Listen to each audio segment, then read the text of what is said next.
रात के अंधेरे में जब हर कोई खामोशी की चादर ओढ़े सो रहा था, तभी एक जर्जर हवेली से किसी की खनकती हंसी गूंज उठी।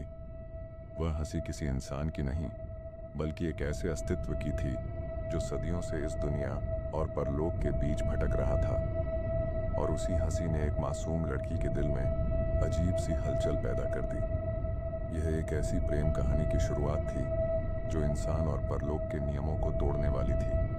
कस्बे के बाहर स्थित पुरानी हवेली का नाम आते ही लोगों के चेहरे पर डर झलक उठता। हवेली को जिन्हों का वास कहा जाता था। वहां जाने की हिम्मत कोई नहीं करता था, लेकिन गांव की 18 साल की चंचल और जिज्ञासु लड़की जारा इस डर को चुनौती देने वाली थी। एक दिन दोस्तों के साथ हंसी मजाक में जारा ने शर्त लगाई कि वह रात के 12 बजे हवेली के अंदर जाकर मोमबत्ती जलाएगी। दोस्तों ने उसे रोकने की कोशिश की, लेकिन उसकी जिद के आगे सब हार गए। रात के ठीक 12 बजे जारा ने हवेली का दरवाजा खोला। अंदर का माहौल ठंडा और खामोश था। हर कोने से अजीब सी फुसफुसाहट सुनाई दे रही थी। जारा ने अपनी डर को नजरअंदाज करते हुए मोमबत्ती जलाई और जैसे ही लौ जलने लगी, हवेली में हवा का तेज झोंका आया और मोमबत्ती बुझ गई। उसी पल हवेली के अंदर एक अजीब सी परछाई जारा के सामने प्रकट हुई।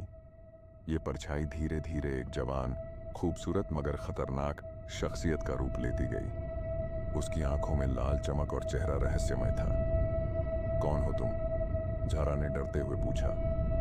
मैं जिन्न हूं, सदियों से इस हवेली में कैद हूं, लेकिन तुम यहां क्यों आई हो? उसने गहरी मगर मोहक आवाज में पूछा। जारा ने साहस जुटाकर जवाब दिया। मुझे डर को हराना था।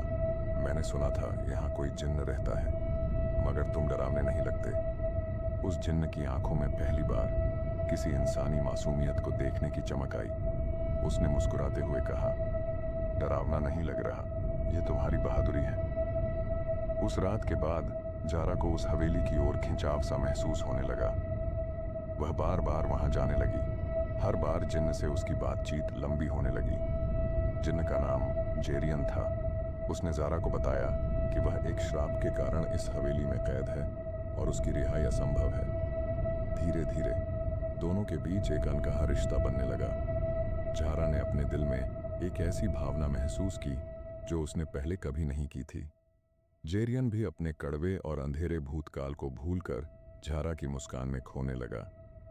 एक रात जारा ने झिझकते हुए जेरियन से कहा, क्या तुम्हें कभी ऐसा महसूस हुआ कि तुम इंसानों की तरह जीना चाहते हो, किसी को महसूस करना चाहते हो? जेरियन ने गहरी सांस लेते हुए जवाब दिया, मैंने कभी नहीं सोचा था कि इंसानों से प्यार हो सकता है, लेकिन तुमने मुझे दिखाया कि यह संभव है। उस पल दोनों की आंखों में भावनाओं का सैलाब उमड़ पड़ा। जारा ने अपने दिल की बात कह दी।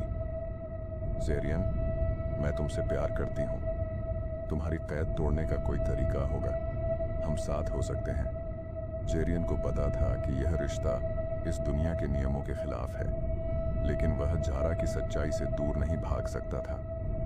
जेरियन ने जारा को बताया कि उसकी कैद का कारण एक प्राचीन श्राप है। उसे केवल तब आज़ादी मिलेगी जब कोई इंसान स्वेच्छा से उसके लिए अपनी सबसे बड़ी खुशी छोड़ दे। मैं अपनी खुशी छोड़ने को तैयार हूं, अगर इससे तुम्हें आज़ादी मिले, जारा ने तुरंत कहा। जेरियन ने उसे चेतावनी दी, यह निर्णय तुम्हारी पूरी जिंदगी बदल सकता है। जारा ने अपनी खुशी का त्याग करने का फैसला किया। उसने अपनी जिंदगी छोड़कर अपनी आत्मा को हवेली में बांधने की अनुमति दी, ताकि जेरियन को इंसानी रूप मिल सके। जैसे ही उसने यह कदम उठाया, हवेली में चमक उठी और जेरियन पहली बार इंसानी रूप में बाहर आया। लेकिन जब जेरियन ने अपनी आज़ादी पाई, उसने जारा की आत्मा को हवेली में कैद देखा। उसका दिल टूट गया। उसने फैसला किया कि वह अपनी आज़ादी की कीमत पर भी जारा को वापस लाएगा। जेरियन ने एक प्राचीन अनुष्ठान के जरिए अपनी नई जिंदगी को त्यागते हुए जारा को पुनर्जीवित किया। इसके परिणाम स्वरूप वह फिर से जिन्न बन गया और हवेली में कैद हो गया। जारा ने जब यह देखा तो उसकी आंखों से आंसू बह निकले। मैं तुम्हारे बिना नहीं रह सकती जेरियन। हमारा प्रेम अमर है जारा। चाहे मैं कैद रहूं, लेकिन तुम्हारी खुशी मेरे लिए सबसे बड़ी चीज है, जेरियन ने कहा। उस दिन से जारा और जेरियन का प्रेम कहानी लोगों के दिलों में बस गई। हवेली के पास से गुजरने वाले लोग कभी कभी एक मीठी हंसी और एक खामोश साया महसूस करते, जो इस अमर प्रेम कहानी का सबूत था। प्रेम हर बंधन और हर नियम को तोड़ने की शक्ति रखता है। झारा और जेरियन की यह कहानी सिखाती है कि सच्चा प्रेम बलिदान और त्याग में निहित होता है।